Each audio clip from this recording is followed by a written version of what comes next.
Hey Rebels, my name is Matthew Barton, and I'm the host of the Rebellion Brewing Podcast. Today I'm sitting down with Justin Shepherd of JGL Shepherd Farms. He and his family are in the hop growing business, and this year we got the chance to visit the vineyards, select some hops, and soon you'll be able to enjoy not one, but two different wet hopped beers by Rebellion, featuring locally grown hops. I'm so excited to sit down with Justin and talk all about hops and beer. So let's get into it.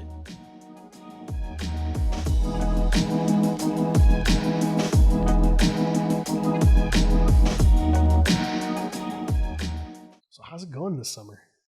Well, it's good. You're here on a windy day, which seemed to be the norm this summer. It's been very windy, so that causes a few issues. But overall, the hops look fantastic. We're a couple days away from harvest, so we're really excited for the final aromas of what to expect going into beer. I know we just walked through the hop fields, but what is something somebody can expect when they walk into that field of hops? What experience do you have? Yeah, once you get 10 feet into the field, it totally changes the climate. Today, obviously the wind is gusting up to 50 kilometers an hour. As soon as you walk into the middle of one of the thick fields, the wind drops, it becomes quiet.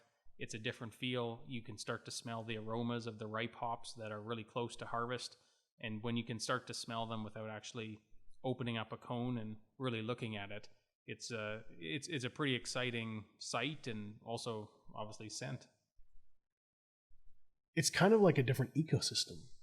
Yeah, for sure. It actually creates its own microclimate, and it's something for us to consider when looking after disease and pests, because sometimes you think, oh, it's really windy out, but perhaps there's not actually air moving through that part of the yard, and that there might be issues, or maybe it's a good thing, but what the weather outside the yard isn't necessarily what's happening in the center of it.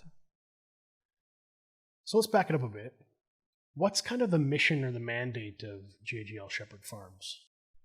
Yeah, it's a great question. We're a small family farm. We've always farmed. We're on the homestead of one of my grandmothers. So we've always farmed. We wanted to be involved in the beer industry. We looked at what our skills were, and our skills are growing crops, being innovative, trying to take a product from what did not exist yesterday into a finished product for tomorrow, where a brewer can take our hops in whatever form they're asking for, and to be able to use that in making some terrific beer throughout Saskatchewan. Obviously, you're a beer fan. When it comes to growing hops in Saskatchewan, what are some of the things that you guys need to think about? Yeah, so for me, it's twofold. It's what do I need as a grower for yield, for quality, for the ability to manage the crop in season and hopefully to reduce labor on that crop. And then ultimately, what works for the brewer. We can grow certain crops that maybe are really high in yield, but the brewers, there's no demand, they have the wrong aromas, they're out of style. So everything we do with the hops has to be a win for us as a grower, and it has to be a win for the brewer on the aroma, the bittering, and ultimately the finished beer side. When you're a smaller producer in a very mature market in North America, what is the competitive edge you offer compared to the competition? Yeah, we have a great motto to follow. We've been able to watch what craft beer has done, because really the upstarts in craft beer have been trying to do that for 20 or 30 years in areas. So we see the model. We know that quality sells. We know that it's important to focus on that as our mantra every day. Is we want to have a quality product that a brewer is excited to always use, and that they're looking forward to from us, because they know they're only going to receive the best quality.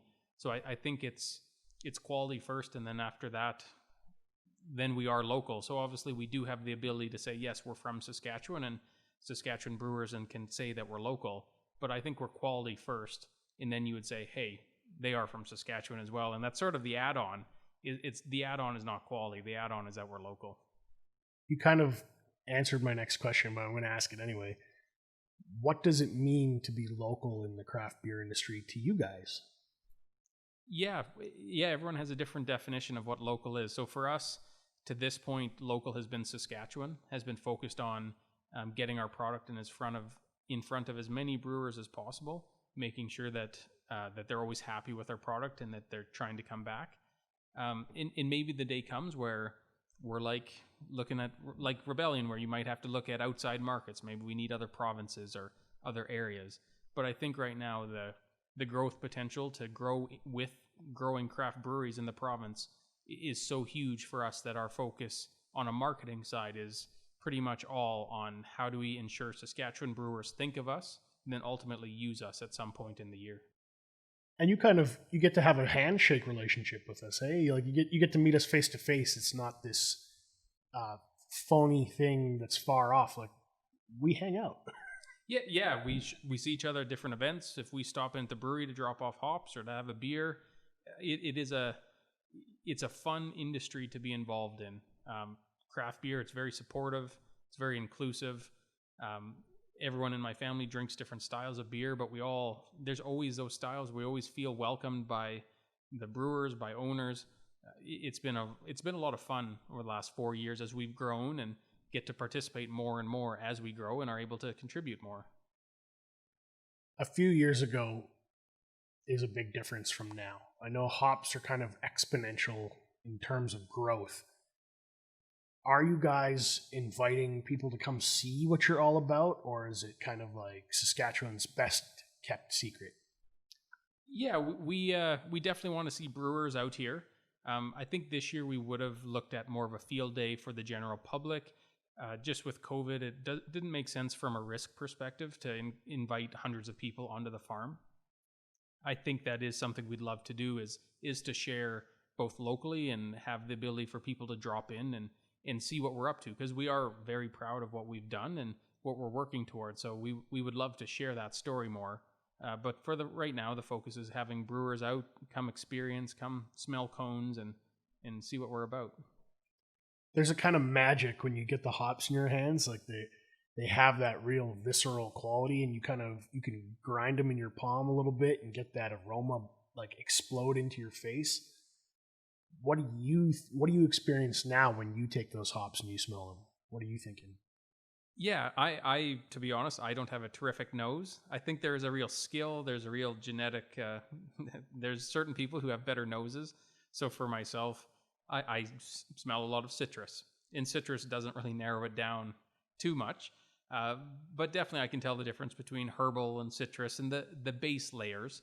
But it's a lot of fun to see brewers with very fine palates come out and be able to decipher that version of citrus to them is lemon, or perhaps it's even like lemon rind. And when I hear that, then I'm like, wow, I realize I'm not a professional at that quite yet, and probably never will be, but I really enjoy smelling the different aromas. It helps us tell when they're getting close to maturity, and they really only smell like this for about 2 weeks of the year. You grow them all year, and you have 2 weeks where you have a really nice window of aromas, and then they're gone. It's like you're trying to hit that golf swing where it's just perfect, and then it lands in the hole. Yeah. It's a very narrow window. Yeah, and you get one shot at doing a great job at it until next year. So when you talk about you only have one shot, or it's a very narrow window, that seems like a high level of risk. How do you manage that? Yeah, there's so many different risk aspects with hops, whether it's the disease problems, you can have pests, you can have bugs. So there's various risk points throughout the year that we're really concerned about, and harvest is one of those timing windows where we're trying to nail the sweet spot of aromas. We don't pick our hops based on alpha acids, or we're not looking to maximize the alpha acids. We're looking to maximize aromas here, because that's our ultimate goal, is what do you smell as a brewer? So our alpha acids could be a little bit above or below what a brewer might expect, but it's ultimately what can they do with those aromas that we're picking for. Have you tried a lot of wet hopped beers? I've had probably half a dozen of them. I think I've told you this last year that they aren't my favorite thing. Yeah. And I will say that the Rebellion wet hop beer last year was excellent. So I think that's a great example of what they can be, but I tend to not really enjoy them. I feel like it's one of those experiences, the first time I had one, I was like, nah, that's not for me. But as time has gone on and I've developed my palate, there's an opportunity to go, oh, I like that one. Maybe that one wasn't for me, but I like this one. And you kind of can discover the art of brewing and how it changes the wet hop process. Yeah, and I think even 5 years ago, there probably wasn't a wet hop beer in Canada, or Western Canada for sure. So now that we're actually getting to experience them each year, it's becoming a lot more fun seeing the differences in how brewers interpret them each year. So in year to year, the crop's a little bit different, and brewers have a different goal of what they want that beer to be like. So I think we just will keep seeing more of them, and it's a lot of fun to see. One of the things I forgot to ask you in the very beginning, how big are you guys? So we are 10 acres. In Western Canada, that's on the large side. Compared to the rest of the world that are large commercial growers, we're very small. Those farms would be 600 to 1,500 acres big. So we're big for our region, but we're small on the global scale of things.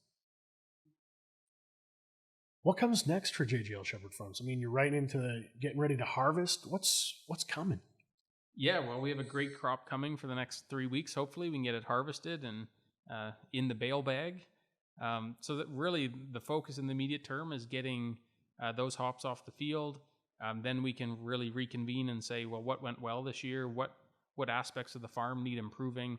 How do we make sure that we continue to get better at what we do each year, both from a quality and then ultimately quantitative side? Hopefully we can improve yields, keep pushing ourselves to learn about hops themselves. We're only 4 years into this, so we are not experts on how the hop responds both in the field or in a brew kettle. So we can keep pushing ourselves to be better and to better understand and provide more support ultimately when a brewer calls up and says, how will your cascade react in this situation? The ultimate goal is for us to have that knowledge base to say, this is what will happen. That's super exciting. That, like, to make something so spec is really cool because the barley guys are doing the same thing. They're working with the University of Saskatchewan to develop barley just for craft beer, and they're growing it to spec at request for certain brewers. So it's interesting to see that it's happening on the hop side too. Yeah. At the end of the day, if we can get a aromatic, high quality hop in front of a brewer, that's our goal. And if we can keep improving what our knowledge base, then we're just going to be better off for it. And when hops don't have to travel very far, the shorter distance from the field to the kettle to the glass, the quality isn't that much better because hops are best fresh.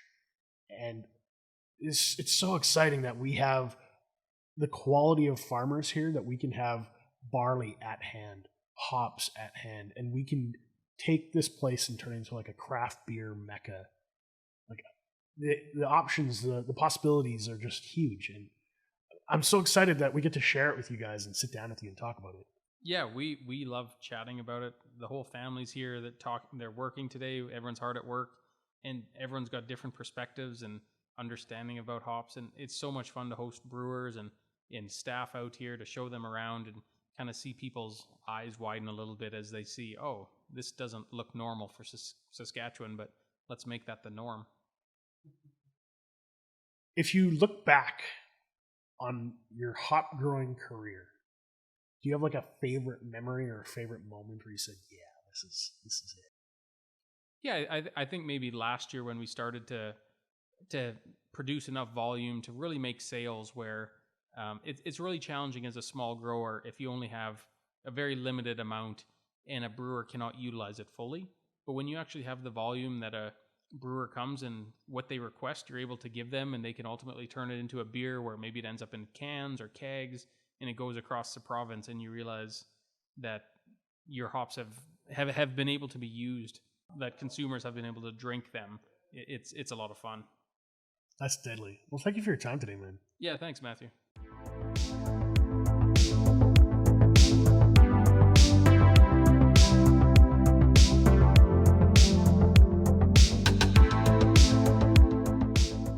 Rebels, thanks for listening today. If you have any questions or comments about this episode, be sure to join us on our brand new Facebook group page, the Rebellion Brewing Podcast. Just go to the search bar on Facebook, type in Rebellion Brewing Podcast, and hit enter. You'll find us right there. As you know, the Sask craft beer scene is always changing, but I'm going to do my best to keep featuring all the new local beers coming out and keeping you ahead of all the interesting beer stories and craft beer stuff coming out. Check us out on Facebook, Instagram, and Untapped so you don't miss out on a single thing. Thank you for joining the rebellion.